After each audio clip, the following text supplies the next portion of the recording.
Okay, good morning and good day again, ladies and gentlemen. Welcome to another discussion as far as your subject, Introduction to Cybercrime, Computer Forensics, and Environmental Laws and Protection. So, our topic for this discussion is all about the uh, historical background of cybercrime and environmental crime. So this is just a continuation. So I discussed last time the history of computer, no, and now let us proceed also and discuss the history of internet because this computer and the internet, these are the major, no, players in our current information communication technology. Okay, so let us proceed. I hope you will again use this as your guidance and do not take this material for granted. No, so let us start. Okay, the the history of internet. So let us know some basic information as to the development of internet. So the internet has been developed through research grants from the U.S. Department of Defense. So basically, it is started in the United States of America. Scientists wish to maintain communication links between distant locations and yun naman ang nature ng internet. You can reach other people, you can reach other computer through internet.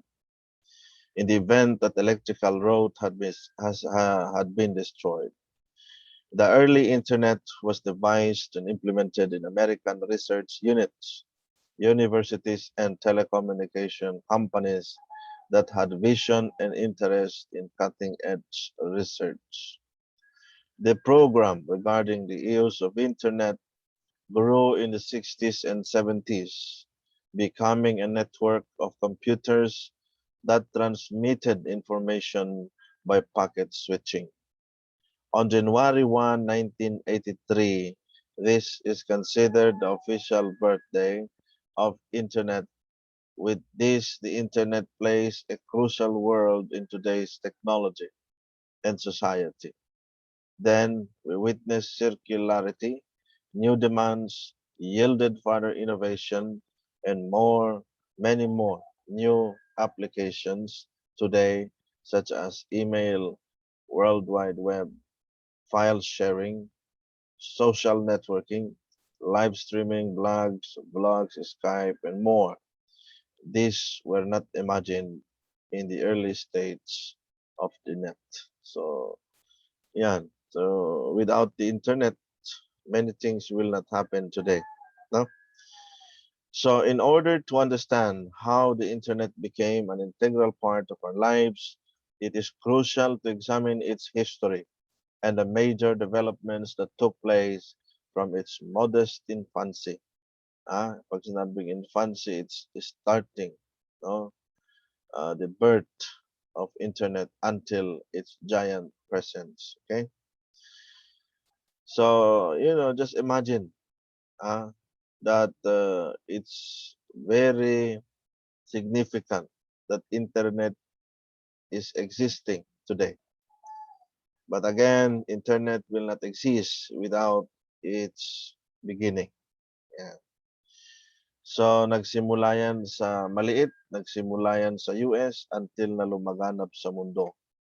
At sa ngayon, internet is widely used, especially this time of pandemic. So as to the development, let us start in the early 1960s. The history of internet started in the United States of America. This was the Cold War period. when the world was bipolar, the United States and the Soviet Union, yeah, that is formerly Russia, were competing in expanding their influence in the world, viewing each other with great caution and suspicion. Yeah. So on October 4, 1957, the Soviet Union launched the first space satellite known as Sputnik. The Sputnik success necessitated America's reaction, and it was a question of pride and leadership. That is why ang Amerika nag-devise din ng kanilang ah, initiative at sila nga ang nag-umpisa in the use of internet, no, just to compete with the Soviet Union, or formerly known as Soviet Union is the old name for Russia, no. So in the 1984 to 1989, that is the entry of the internet into the commercial phase. So pag sinabing commercial, no, pumasok na yan sa sell, patent, uh, and wide use of internet. Yeah. So this is facilitated by the upgrading of backbone links, the writing of new software programs, and the growing number of interconnected international networks. The massive expansion of the internet into a global network during the 1990s. Yeah. Okay. Mm. The instant and growing success of social networking sites that enables netizens to share information. Yan, ang tawag noon is netizens. Ngayon, we call them as netizens, no? So you see, netizer is, no, meron na tayong term, those users of the internet, netizers. Ngayon, we call them as netizens, no? So they're just the same. Another development in the history of internet is in the person of Tim Berners-Lee. In 1989, this Englishman, researcher of CERN in Geneva, he proposed the idea of an international system of protocols.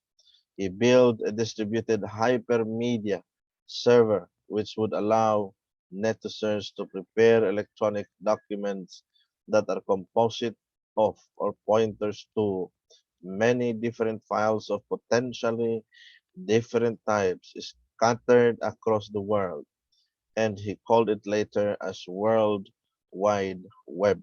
So you see, it was Berners-Lee who initiated the creation of the World Wide Web.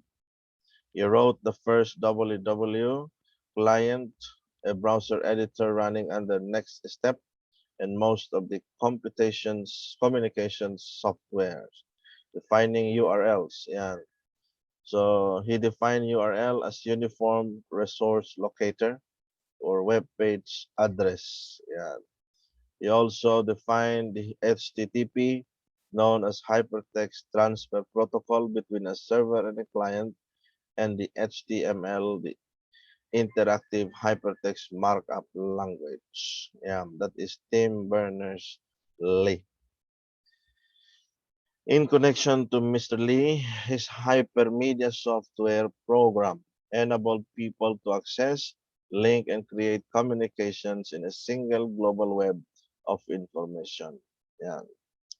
Another development in the history of internet in June 22, 2001, that is the growing impact of internet has paved an opportunity for criminals. No, so tignan nyo, from 1960s, in the year 2001, that was the growing year of internet that paved an opportunities for criminals. Yan, yan nagsimula na gamitin ang internet sa criminal activities, and they were also quick to abuse the internet for profit. Therefore, in the same day, the European Council finalized its International Convention on Cybercrime and adopted it on November 9, 2001. This was the first treaty addressing criminal offenses committed over the internet. Yan, so do not forget that. Huh? If I will ask you what is the first treaty addressing criminal offenses committed over the internet, that is the Convention on Cybercrime. Uh, that has been created in the European Council on November 9, 2001. Next is James Wells and Larry Sanger. Yan, Sanger. Jimmy Wales and Larry Sanger. In the year 2001, they launched the so-called Wikipedia, that is a web-based free encyclopedia. Yan ang unang reference ng karamihan in the early times, no? Especially from 2001 to 2010. Yan.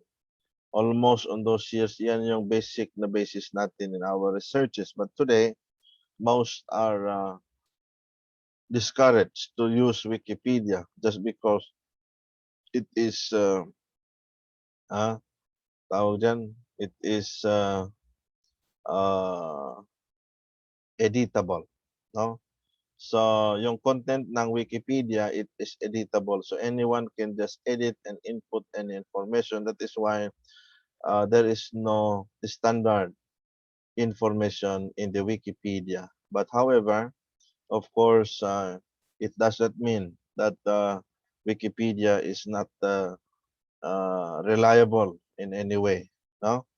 So remember that it was in the year 2001, this Wikipedia created by these two people is the web-based free encyclopedia. It is a collaborative multilingual project supported by non-profit Wikimedia Foundation. Its 17 million articles, over 3.3 million in English, have been written by volunteers around the world, and almost all of its articles can be edited by anyone with access to the site. Wikipedia became the largest and most popular general reference resource on the internet. Yeah.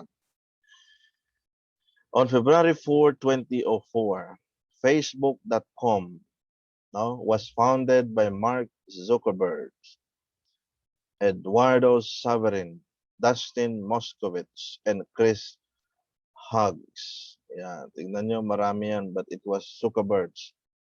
Yan yung primary founder, yeah, of Facebook.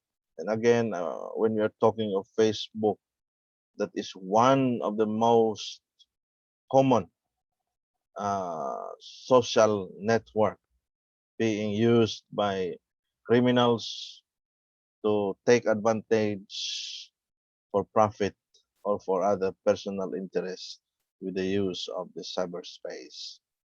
So Facebook started a social network for Americans. So tingnan nyo, nag-start na naman sa Amerika, universities, but in September 2006, yan, nagsimula siya noong 2004 sa Amerika hanggang noong September 2006, this network was extended beyond educational institution to anyone with a registered email address. Kaya kung naalala nyo, email address yung unang ginagamit to open and make an account in Facebook. Sa ngayon, pwede na rin ang cellphone numbers, no? The site remains free to join and makes a profit through advertising. So, saan kumikita ang Facebook? Through advertising. Ganon din ang mga criminals na kumikita rin sila using Facebook. Okay, so beware of that. Next is on the year December 15. And remember, this Facebook cannot be used, no, generally without internet. Yeah. Paano lumaganap ang Facebook na yan is because of the booming and robust availability of internet. Next, on December 15, 2005, this was the official debut of a video file sharing website called YouTube. Yeah, 2005 official debut. Yeah, created by 3 former employees of PayPal. Yeah, they were Chad Harley, Steve Chen, and Chode Karim. Yeah, on October 9, 2006. On October 9, 2006, Google bought YouTube for $1.65 billion. Yan, tingnan nyo. So sometimes, and primarily, the internet is advantageous. But again, if we do not protect ourselves, we do not equip ourselves with knowledge, and we do not uh, control ourselves, then there are two things to happen. Either you will be a victim or you will be an offender of a cybercrime. Okay? So yan, no? Ginawa yan noong 2005, but in 2006 binili yan. Parang yung Mang Inasal, no? Nung naging sikat ang Inasal, ang nung ginawa ng Jollibee so that hindi sila malampaso or malugi for purposes of profit and business, binili nila ah, ang Mang Inasal. Okay? So they have share sa Mang Inasal na yan. So ganun din dito, binili ng YouTube. So ang Google, yan, siya ang may hawak sa YouTube na yan. At marami ang yumaman, marami ang natuto, marami ang nakinabang because of this YouTube, no? Pero marami rin ang naloko because of YouTube. So it depends on the circumstance, okay? So in 2006, no? A free social networking site also has been created, the Twitter, started by Jack Dorsey. Yan. So you see yung Twitter na yan. So noong unang panahon meron din tinatawag na Friendster. Yan. Yan ang sikat noon bago Facebook, bago Twitter. Yan. So after Friendster, meron ng Facebook, sumikat yan until meron din tayong Twitter. Okay? So that is the general information as to the historical origin and development of internet, no? Okay? So, yan yung mga basic. Next is to know also the history of internet in our own country, no? So in 1960, no?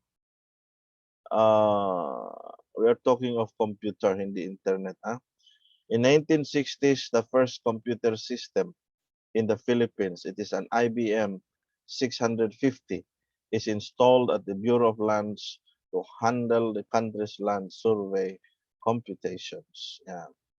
Computer system yan. No? Now, in connection to internet in 1986, so yan yung first time na merong introduction of internet, no? But it is not really, no, yung parang internet natin ngayon. But this year, when the first Philippine-based public access of BBS or bulletin board system first went online with an annual subscription fee of 1,000 pesos. Yeah. 1986, nagsimula yung introduction, no? Pero hindi pa yan full blast, no? 1992, William Bill Torres, and considered the grandfather of Philippine Internet. And let us see why he is considered as such. No, during that time in 1992, as the current chief executive of the Philippine Internet Service Organization, he initiated the first informal negotiations with the U.S. National Science Foundation to bring the internet to the country. Yan. So therefore, following that, in the year 1993, it has been considered the birth of Philippine Internet. So 1993 pa lang tayo nagkaroon ng talagang totoong internet, no? 1993. Okay? Then on March 1994, no? The Philippines has seen quite a number of milestones in this endeavor, all of which started in this date, when the users first got to establish a connection to the internet. Such landmark moment has been opened the doors for progress on the side of having Filipinos have access to the information wellspring that internet offers over the following years ever since. Yeah, 1994. Okay. So birth is 1993, 1990, March 29, 1994. This is the year where the first internet connection in the country has been uh, installed, no? Yan, sa mga tao. Pero ang pagpasok ng internet sa Pilipinas, no? The birth of Philippine Internet, the Philippines is 1993. Then on March 29, 1994, that was the first time, no, that there is a first internet connection in the country. Yeah. Next is in 2011, Philippines named social networking capital of the world. Yeah. So dahil ang percentage of 93.9 for Facebook alone, no? Sa Facebook, maraming gumagamit yan in the year 2011. That is why the Philippines was named as social networking capital of the world. Yan. Okay. 2012, yan, tignan nyo no? Dahil dumami na ang gumagamit sa Facebook, dumadami na rin yung nagkakaisip na gumawa ng hindi maganda. That is why in 2012, the Cybercrime Prevention Act or the CPA Act of 2012 was officially recorded as a Republic Act number 175 on September 12, 2012. Yan. So this law, RA 175 has been officially implemented, in September 12, 2012. Yeah. Then in 2014, so tignan nyo no? From 1986, 1992, 1993, that is the birth of Philippine Internet. Noong 2012 lang tayo nagkaroon ng batas to define the crime of cybercrime. Yan, okay? So in 2014, that is the fastest growing connections and the Philippine named fastest growing internet population in the last 5 years with a growth of 531%. Yeah. Then that is a brief historical discussion on the introduction of internet in the Philippines. Yeah. So ang isipin nyo, nag-umpisa yan noong 1986, then na-regulate yung paggamit ng cyberspace in 2012 because of the law. No? Yeah.